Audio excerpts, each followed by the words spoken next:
नमस्कार कक्षा 9वीं के प्रिय छात्रों, प्रकल्प फन विद हिंदी में आपका स्वागत है। आज हम स्पर्श के पद्य भाग में से एक फूल की चाह कविता पर चर्चा करेंगे। उसे पढ़ेंगे, उसे समझेंगे। ये सियाराम शरण गुप्त द्वारा रचित है। सियाराम शरण गुप्त की शैली कथात्मक रहती है। इनकी भाषा सरल होती है। कहीं कहीं पर तत्सम शब्द पाए जाते हैं, लेकिन विदेशी शब्द ना के बराबर होते हैं। इनकी कविताओं में सद्भावना, प्रेम, अहिंसा, शांति इनके विचार पाए जाते हैं। समाज की कुरीतियों पर ये प्रहार करते हैं। एक फूल की चाह कविता में छुआछूत की समस्या को उजागर किया गया है। महामारी के परिप्रेक्ष्य में ये कविता रची गई है। एक छोटी सी बच्ची महामारी के चपेट में आ जाती है। वो अपने पिता से कहती है कि उसे देवी माँ के प्रसाद का एक फूल चाहिए। उसके पिता मंदिर जाते हैं, फूल भी पाते हैं, लेकिन क्योंकि वे अछूत थे, लोग उन्हें पकड़कर कारावास में डाल देते हैं। उन पर आरोप लगाया जाता है कि मंदिर की पवित्रता को उन्होंने नष्ट कर दिया। 7 दिन का दंड भोग कर जब वे घर वापस आते हैं तो उनकी बच्ची वहां नहीं होती। उसकी चिता को भी जला दिया जाता है। वहां पर उसकी सिर्फ राख की ढेरी पाई जाती है। तो इस मार्मिक कविता को चलिए विस्तार से पढ़ते हैं। मेरे चैनल को ज़रूर सब्सक्राइब कीजिए और बेल आइकॉन भी ज़रूर दबाइए, ताकि जब भी मैं कोई नया वीडियो पोस्ट करूं आपको उसकी खबर मिलती रहे।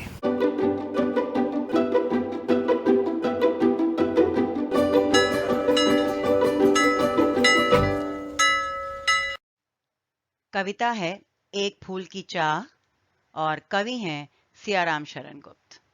उद्वेलित कर अश्रु राशियां, हृदय चिताएं धधका कर, महामारी प्रचंड हो फैल रही थी इधर उधर। क्षीण कंठ मृत वत्साओं का करुण रुदन दुर्दांत नितांत, भरे हुए था निज कृश रव में हाहाकार अपार अशांत। पहले शाब्दिक अर्थ देख लेते हैं। उद्वेलित यानी भाव विभोर होना, इमोशनल होना। अश्रु राशियां, आंसू की झड़ी। महामारी, एक ऐसी बीमारी जो बहुत बड़े स्तर पर फैल जाए। प्रचंड, तीव्र। क्षीण का अर्थ है कमजोर। मृत वत्सा यानी ऐसी माएं जिनकी संतान की मृत्यु हो गई हो। दुर्दांत, भयंकर। कृश, कमजोर। कवि ने यहां पर महामारी का वर्णन करते हुए कहा है कि चारों तरफ तीव्र रूप से महामारी फैल रही थी। हर तरफ हाहाकार मचा हुआ था। जो इस महामारी से पीड़ित थे वो लगातार रोए जा रहे थे, उनकी आंखों से आंसू गिरे जा रहे थे। सबके हृदय चिता के समान जल रहे थे, यानी सबके दिल में इतना ज्यादा दुख था कि वो दिल जल रहे थे जैसे चिताएं जलती हैं। अब जिन माओं की संतान की मृत्यु हो गई थी उनकी आवाज कमजोर पड़ गई थी। क्षीण कंठ यानी उनकी आवाज कमजोर पड़ गई थी और वो लगातार रोए जा रही थी। करुण रुदन, उनकी आवाज में करुणा थी, वो रोए जा रही थी और उनका रोना बिल्कुल नहीं रुक रहा था। लगातार भयंकर रूप से वो बढ़ता ही जा रहा था। उनकी आवाज कमजोर हो गई थी क्योंकि वो बहुत दिनों से अपने संतान की याद में लगातार रोए जा रही थी, तो आवाज कमजोर पड़ गई थी। लेकिन उनका रोना नहीं रुका था। चारों तरफ हाहाकार मचा हुआ था, चारों तरफ रुदन की आवाज थी और चारों तरफ एक अशांति का वातावरण छाया हुआ था। बहुत रोकता था सुखिया को, ना जा खेलने को बाहर, नहीं खेलना रुकता उसका, नहीं ठहरती वह पल भर। मेरा हृदय कांप उठता था, बाहर गई निहार उसे, यही मनाता था कि बचा लूं किसी भांति इस बार उसे। पहले शाब्दिक अर्थ देख लेते हैं। हृदय कांपना यानी डर जाना, निहारना यानी देखना। अब इस महामारी के रहते हुए एक पिता अपनी बेटी सुखिया को बाहर जाने से रोकते हैं, बाहर जाकर खेलने से रोकते हैं, रोकने की कोशिश करते हैं, लेकिन वो बड़ी चंचल थी, हठीली थी, इसीलिए रुकती नहीं और खेलने बाहर चली जाती है। अब उसे खेलता देखकर उस पिता का हृदय कांप उठता है। वे डर जाते हैं कि चारों तरफ महामारी फैली हुई है, कहीं उसकी बेटी भी उसके चपेट में न आ जाए, महामारी के चपेट में न आ जाए। और यही मन्नत मांगते थे कि इस एक बार वे अपनी बेटी को किसी तरह बचा लें, उसे इस महामारी से बचा लें, महामारी उसके नजदीक भी न आ पाए। भीतर जो डर रहा छिपाए, हाय वही बाहर आया। एक दिवस सुखिया के तनु को ताप तप्त मैंने पाया। ज्वर में विह्वल हो बोली वह, क्या जानू किस डर से डर, मुझको देवी के प्रसाद का एक फूल ही दो लाकर। पहले शाब्दिक अर्थ देख लें। विह्वल का अर्थ है दुखी। अब समझते हैं। महामारी के रहते हुए सुखिया के पिता नहीं चाहते थे कि वो बाहर जाकर खेले, क्योंकि उन्हें डर था कि कहीं वो महामारी के चपेट में न आ जाए। और अब उनका डर सच्चाई में बदल रहा था, क्योंकि एक दिन जब वो बाहर से आई तो उसका शरीर तप रहा था, यानी उसको बुखार हो गया था। और उस बुखार में दुखी होकर, बेचैन होकर वो अपने पिता से बोली कि उसे किसी चीज से डर लग रहा है। पता नहीं किस बात से वो डर रही थी, और वो बार बार अपने पिता से कहने लगी कि उसे उस जगह की भगवती देवी के मंदिर में से प्रसाद का एक फूल चाहिए। उसने अपने पिता से मांग की, याचना की कि वे जाकर भगवती माँ के प्रसाद का एक फूल लाकर उसे दें। क्रमशः कंठ क्षीण हो आया, शिथिल हुए अवयव सारे। बैठा था नव नव उपाय की, चिंता में मैं मन मारे। जान सकाना प्रभात सजग से, हुई अलस कब दोपहरी। स्वर्ण घनों में कब रवि डूबा, कब आई संध्या गहरी। पहले शाब्दिक अर्थ देख लेते हैं। क्रमशः यानी लगातार, शिथिल यानी ढीला, कमजोर, अवयव शरीर के अंग, सजग यानी जागरूक। अब समझते हैं। सुखिया का बुखार कम नहीं हुआ, बढ़ता ही गया, और लगातार उसकी आवाज कमजोर होती गई। उसके शरीर के सारे अंग ढीले पड़ चुके थे, यानी सुखिया भी कमजोर हो चुकी थी। अब पिता कुछ और कर नहीं पा रहे थे, बस नए नए उपाय सोचते थे कि किस प्रकार अपनी बच्ची को बचाया जाए। इस चिंता में डूबे रहते थे, मन मार कर बैठे रहते थे कि किस प्रकार अपनी बच्ची को बचाया जाए, लेकिन उन्हें कोई उपाय नहीं सूझ रहा था। चिंता में बैठे हुए, दुख में बैठे हुए वे समझ नहीं पा रहे थे कि कब सुबह से प्रभात सजग यानी जागरूक सुबह से समय कब आलस्य से भरी दोपहरी में बदल जाता था, और कब वो शाम में बदल जाता था, और कब सूरज सुनहरे बादलों में डूबकर चारों तरफ अंधकार छा जाता था। अब यहाँ पर अंधकार छाना सुखिया के पिता के मनस्थिति को भी प्रतीकात्मक रूप से दिखाता है, यानी उसके पिता के मन में, सुखिया के पिता के मन में भी अंधकार छा गया था, दुख का अंधकार छा गया था, चिंता का अंधकार छा गया था। उनके मन की जो आशा थी वो अब निराशा में बदलती जा रही थी। सभी ओर दिखलाई दी बस अंधकार की ही छाया, छोटी सी बच्ची को ग्रसने कितना बड़ा तिमिर आया।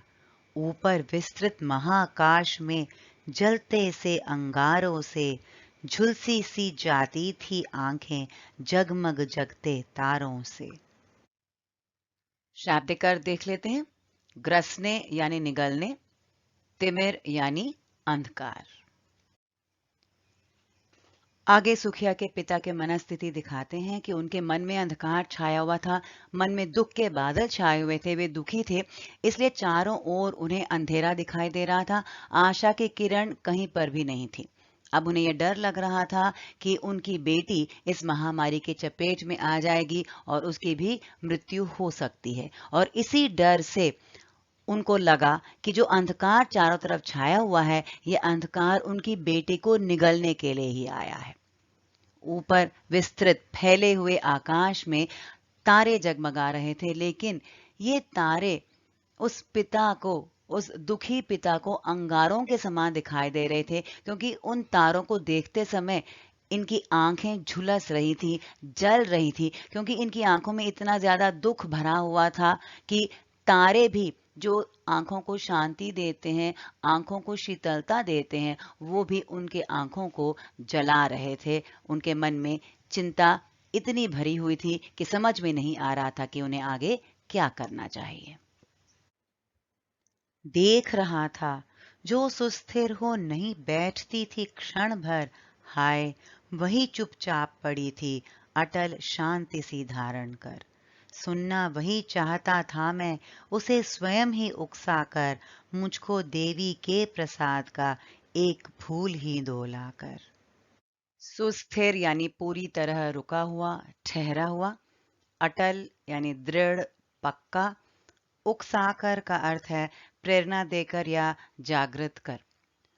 अब सुखिया के बारे में बताते हैं कि सुखिया एक ऐसी बच्ची थी जो हमेशा चंचल रहती थी, एक जगह ठहरती नहीं थी, रुकती नहीं थी, लेकिन अब बुखार होने के बाद वो एक जगह पड़ी हुई है, चुपचाप पड़ी हुई है। उसमें एक शांति सी छाई हुई है, यानी बिल्कुल हिल-डुल नहीं रही है। अब उसके पिता चाहते हैं कि वो अपने मुंह से उनसे कुछ बोले, यानी उसे उकसाने की कोशिश करते हैं, उसे प्रेरणा देने की कोशिश करते हैं कि वो अपने मुंह से फिर से वही बात दोहराए कि उसे देवी माँ के प्रसाद का एक फूल चाहिए। ऊंचे शैल शिखर के ऊपर मंदिर था विस्तीर्ण विशाल, स्वर्ण कलश सरसिज विहसित थे, पाकर समुदित रवि कर जाल। दीप धूप से आमोदित था मंदिर का आंगन सारा, गूंज रही थी भीतर बाहर मुखरित उत्सव की धारा। पहले शाब्दिक अर्थ देख लेते हैं। शैल शिखर का अर्थ है पर्वत की चोटी, विस्तीर्ण का अर्थ है फैला हुआ, सरसिज यानी कमल, समुदित यानी खिला हुआ, रवि कर जाल सूर्य की किरणों का समूह, आमोदित यानी आनंद से भरा हुआ, मुखरित यानी प्रतीत होना। अब सुखिया के पिता सुखिया के लिए भगवती माँ के प्रसाद का फूल लाने के लिए मंदिर की ओर जाते हैं। यहाँ पर वहां के दृश्य का मनमोहक चित्रण किया गया है। मंदिर एक ऊंचे पर्वत की चोटी पर था और फैला हुआ और बड़ा विशाल मंदिर था। मंदिर के ऊपर सोने के कलश थे और जब सूर्य की किरणें उस पर गिरती थी तो ऐसा लगता था कि कमल के फूल खिले हुए हों। इसके बाद मंदिर के अंदर के वातावरण का वर्णन किया गया है। मंदिर का वातावरण सुगंधित था, दीप धूप से सुगंध से भरा हुआ था, इसलिए चारों तरफ आनंद का माहौल था, खुशी का माहौल था। मंदिर का आंगन दीप धूप से सुगंधित था, महक रहा था, चारों तरफ खुशी फैली हुई थी और अंदर भजन कीर्तन हो रहा था और ये आवाज बाहर तक गूंज रही थी।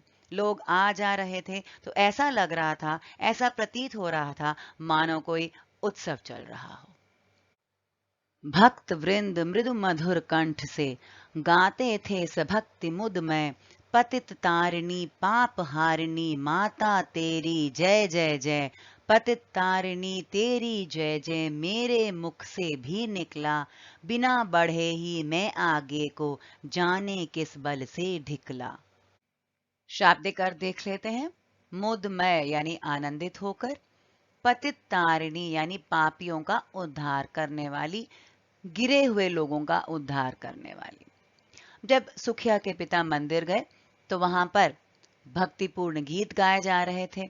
भक्तजन कोमल आवाज में, अपनी मीठी आवाज में भक्ति से पूर्ण गीत गा रहे थे, खुशी से पूर्ण आनंदित होकर गीत गा रहे थे और उस गीत के बोल कुछ इस प्रकार थे जो माता की जय जयकार करते हुए कह रहे थे कि हे माता, तुम पापियों का उद्धार करती हो, तुम पाप दूर करती हो, ऐसी माता तेरी जय जयकार हो। सुखिया के पिता से के मुंह से भी यही शब्द निकले। वे भी गाने लगे कि हे पतित तारिणी, हे पापियों का उद्धार करने वाली, तेरी जयकार हो, तेरी जय जयकार हो। वहां पर इतनी ज्यादा भीड़ थी कि सुखिया के पिता अपने आप ही आगे की ओर धकेल दिए गए। वो चलते जा रहे थे लेकिन इतनी ज्यादा भीड़ थी कि पीछे के लोग आगे की तरफ आ रहे थे और अपने आप ही सुखिया के पिता देवी माँ के सामने तक पहुंच गए। मेरे दीप फूल लेकर वे अम्बा को अर्पित करके, दिया पुजारी ने प्रसाद जब आगे को अंजलि भर के, भूल गया उसका लेना झट, परम लाभ सा पाकर मैं, सोचा बेटी को माँ के ये पुण्य पुष्प दूं जाकर मैं। पहले अंजलि का अर्थ देख लेते हैं। जब दोनों हथेलियों को मिलाया जाता है तो उसे अंजलि कहा जाता है। अब समझते हैं। सुखिया के पिता भगवती माँ तक पहुंच चुके थे। अब वहां पर पुजारी जी जो भी थे, उन्होंने सुखिया के पिता से दीप और फूल लिए और वो देवी माँ को अर्पित किए, देवी माँ के चरणों में रख दिए और प्रसाद निकालकर अंजलि, अपने अंजलि में देवी माँ के प्रसाद को निकालकर सुखिया के पिता को दे दिया। अब सुखिया के पिता इतने खुश हो गए थे, भाव विभोर हो गए थे कि झट से उसे लेना ही भूल गए। उन्हें लगा कि उन्हें बहुत बड़ा पुण्य मिला है, उन्हें परमात्मा का, देवी माँ का आशीर्वाद मिल गया और ये उन्हें लाभ के समान लगा और वो खुशी से वापस आने लगे। उन्होंने सोचा कि ये माता के पवित्र फूल वे अपनी बेटी को जाकर देंगे। उन्होंने अपने आप को भाग्यवान माना कि वो अपनी बेटी को जाकर अब देवी माँ के फूल दे पाएंगे। सिंह पौर तक भी आंगन से नहीं पहुंचने मैं पाया, सहसा यह सुन पड़ा कि कैसे यह अछूत भीतर आया। पकड़ो देखो भाग न जावे, बना धूर्त ये है कैसा, साफ स्वच्छ परिधान किए है भले मानुषों के जैसा। सिंह पौर का अर्थ है मंदिर का मुख्य द्वार, धूर्त यानी धोखेबाज, परिधान यानी वस्त्र। सुखिया के पिता भगवती माँ के प्रसाद का फूल लेकर वापस लौट रहे थे। मंदिर के मुख्य द्वार तक पहुंचे ही नहीं थे कि अचानक उन्हें आवाज सुनाई दी कि यह अछूत अंदर कैसे आ गया। सुखिया के पिता निम्न जाति के थे, तो उन्हें किसी ने पहचान लिया था और गुस्से में आकर कहा था कि इस अछूत को अंदर किसने आने दिया, और फिर चिल्लाने लगे कि इसे पकड़ो, ये धोखेबाज है, धोखे से अंदर आ गया है, इसने साफ वस्त्र पहने हुए हैं और अपने आप को भले मनुष्य की तरह प्रस्तुत करके ये मंदिर के अंदर घुस आया है। इसे मंदिर के अंदर आना नहीं चाहिए था क्योंकि ये अछूत है, लेकिन इसने बहुत बड़ा धोखा दिया है और स्वच्छ कपड़े पहनकर, स्वच्छ वस्त्र पहनकर ये मंदिर के अंदर घुस आया है। पापी ने मंदिर में घुसकर किया अनर्थ बड़ा भारी, कलुषित कर दी है मंदिर की चिरकालिक शुचिता सारी। क्या मेरा कलुष बड़ा है देवी की गरिमा से भी, किसी बात में हूं मैं आगे माता की महिमा के भी। कलुषित का अर्थ है अपवित्र, चिरकालिक यानी पुरातन, शुचिता पवित्रता, कलुष का अर्थ है पाप और गरिमा का अर्थ है महत्व। अब समझते हैं। जब सुखिया के पिता मंदिर आ गए थे, तब सब उन पर आरोप लगा रहे थे कि अछूत होकर वो मंदिर के अंदर घुस आया है। उस पर आरोप लगाया जा रहा था कि बहुत बड़ा पाप कर दिया, मंदिर के अंदर आकर बहुत बड़ा पाप कर दिया, क्योंकि मंदिर की जो पुरातन पवित्रता थी, जो इतने सालों से मंदिर की पवित्रता थी, उस सब पवित्रता को नष्ट करके उस मंदिर को अपवित्र कर दिया। अब ये सुनकर सुखिया के पिता ने वापस पूछा कि क्या उनका पाप इतना बड़ा है कि देवी माँ का महत्व भी कम हो जाएगा उसके सामने। यानी उन्होंने लोगों से पूछने की कोशिश की कि क्या उन्होंने मंदिर आकर इतना बड़ा पाप कर दिया कि उनके सामने, उनके पाप के सामने देवी माँ का महत्व कम हो गया। उन्होंने आगे पूछा कि क्या उनमें इतना मैल है कि उसके सामने देवी माँ के गौरव का कोई स्थान ही नहीं। कहने का मतलब ये है कि सुखिया के पिता ये कहने की कोशिश कर रहे थे कि देवी माँ का महत्व, देवी माँ का गौरव उनके सामने इतना बड़ा है कि उनकी कोई गलती नहीं है। मंदिर में आकर उन्होंने कोई पाप नहीं किया, कोई गलती नहीं की। माँ के भक्त हुए तुम कैसे करके यह विचार खोटा, माँ के सम्मुख ही माँ का तुम गौरव करते हो छोटा। कुछ ना सुना भक्तों ने झट से मुझे घेर कर पकड़ लिया, मार मार कर मुक्के घूंसे धम से नीचे गिरा दिया। खोटा का अर्थ है गलत। अब सुखिया के पिता उन सब लोगों से पूछ रहे थे, जो लोग सुखिया के पिता पर आरोप लगा रहे थे, तो उन सब से पूछ रहे थे या बता रहे थे कि देवी माँ को छुआछूत से कोई मतलब नहीं, वो छूत अछूत नहीं देखती, जो भी उनके मंदिर में आता है उनको आशीर्वाद ही देती हैं, देखती नहीं है कि वो ऊंची जाति के हैं कि निचली जाति के। लेकिन वहां के भक्त ये सुनने के लिए तैयार नहीं थे। सुखिया के पिता कह रहे थे कि ऐसा सोचने से, छुआछूत के बारे में सोचने से, छुआछूत के बारे में सोचकर वे भक्त देवी माँ के गौरव को कम कर रहे थे। उन्हें अपने ऊपर लज्जित होना चाहिए। लेकिन भक्तों ने एक ना सुनी। उन्होंने सुखिया के पिता को पकड़ लिया, उन्हें घेर लिया, उन्हें पकड़ लिया, उन्हें बहुत मारा, उन्हें मुक्के दिए और उन्हें नीचे भी गिरा दिया, उन्हें वहां से जाने नहीं दिया। मेरे हाथों से प्रसाद भी बिखर गया, हा सबका सब, हाय अभागी बेटी तुझ तक कैसे पहुंच सके यह अब। न्यायालय ले गए मुझे वे, 7 दिवस का दंड विधान, मुझको हुआ था मुझसे देवी का महान अपमान। अब इसे समझते हैं। जब सुखिया के पिता को मारा जा रहा था तो उनके हाथ से देवी माँ का प्रसाद भी नीचे बिखर गया और सोचने लगे कि उनकी बेटी कितनी अभागी है, कितनी भाग्यहीन है कि अब देवी माँ का प्रसाद उस तक नहीं पहुंच पाएगा। सुखिया के पिता पर आरोप लगाया गया कि उसने मंदिर की पवित्रता को नष्ट कर दिया था, इसलिए उसे न्यायालय ले गए। वहां पर 7 दिन का दंड दिया गया, कारावास में 7 दिन रहने का दंड दिया गया, क्योंकि उन पर यह लांछन लगाया गया था, उन पर यह आरोप लगाया गया था कि देवी माँ के मंदिर में आकर देवी माँ का बहुत बड़ा अपमान किया था, देवी माँ की पवित्रता को नष्ट कर दिया था। मैंने स्वीकृत किया दंड, वह शीश झुकाकर चुप ही रहे, उस असीम अभियोग दोष का क्या उत्तर देता, क्या कहे। 7 रोज ही रहा जेल में, या कि वहां सदियां बीती, अविश्रांत बरसा करके भी आंखें तनिक नहीं रीती। अभियोग का अर्थ है आरोप, अविश्रांत यानी बिना थके, बिना रुके। जब सुखिया के पिता को दंड दिया गया तो सिर झुकाकर वो चुप रहे, उन्होंने दंड स्वीकार कर लिया, क्योंकि उनके पास अपने बचाव के लिए, इस आरोप से अपने आप को बचाने के लिए कुछ नहीं था। वे अपने आप को इस आरोप से बचा नहीं पाए, उत्तर नहीं दे पाए और दंड स्वीकार करके 7 दिन वहीं पर रहे। 7 दिन जेल में रहे। कहने को तो 7 दिन थे, लेकिन उन्हें लगा कि करोड़ों वर्ष वहां पर उन्होंने बिताए। वे लगातार रोते रहे, उनकी आंखें थकी नहीं, रुकी नहीं, लगातार बरसती रहीं।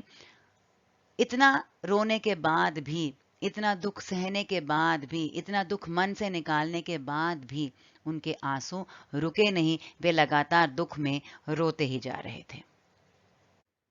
दंड भोग कर जब मैं छूटा, पैर न उठते थे घर को, पीछे ठेल रहा था कोई, भय जर्जर तनु पंजर को। पहले की सी लेने मुझको नहीं दौड़ कर आई वह, उलझी हुई खेल में ही हा अब की दीना दिखाई वह।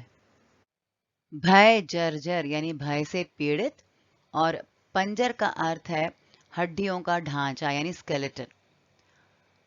7 दिन का दंड भोग कर यानी 7 दिन के कारावास के बाद जब सुखिया के पिता छूटे तो घर की ओर निकले, लेकिन उनके पैर घर की ओर नहीं जा रहे थे। उनके मन में डर था, उनके हड्डियों में डर था, यानी पूरी तरह से उनके शरीर में डर भरा हुआ था।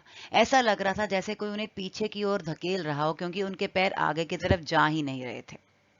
जब घर की तरफ पहुंचे, घर के नजदीक पहुंचे, तो हमेशा जो सुखिया दौड़कर उनसे मिलने आती थी वो इस बार नहीं आई, और ना ही वो खेलती हुई कहीं दिखाई दी। उसे देखने मरघट को ही गया दौड़ता हुआ वहां, मेरे परिचित बंधु प्रथम ही फूंक चुके थे उसे जहां। बुझी पड़ी थी चिता वहां पर, छाती धधक उठी मेरी, हाय फूल सी कोमल बच्ची हुई राख की थी ढेरी। मरघट का अर्थ है शमशान घाट, फूंकना यानी जलाना और धधकना यानी जलना। सुखिया के पिता जब घर की तरफ गए, उन्हें सुखिया दिखाई नहीं दी, तो उन्हें तब पता चला कि जब ये 7 दिन का कारावास बिता रहे थे, तब उसकी मृत्यु हो गई थी। अब अपनी बेटी को आखिरी बार देखने के लिए वो शमशान घाट की ओर दौड़े, लेकिन उनके जान पहचान वालों ने, उनके परिचित लोगों ने पहले ही सुखिया के शरीर को जला दिया था। जब ये वहां पर गए तो वहां पर सिर्फ राख पड़ी हुई थी, उसकी चिता जलकर बुझ चुकी थी। सुखिया के पिता की छाती का हृदय जल उठा, दुख से भर उठा, और उन्होंने सोचा कि उनकी बेटी जो फूल सी कोमल थी, वो आज राख की ढेर के समान वहां पर पड़ी हुई थी। उनके हृदय में दुख की ज्वाला जल उठी कि उनकी बेटी एक बेटी ना रहकर सिर्फ राख थी। अंतिम बार गोद में बेटी, तुझको ले न सका मैं, हा एक फूल माँ का प्रसाद भी तुझको दे न सका मैं, हा।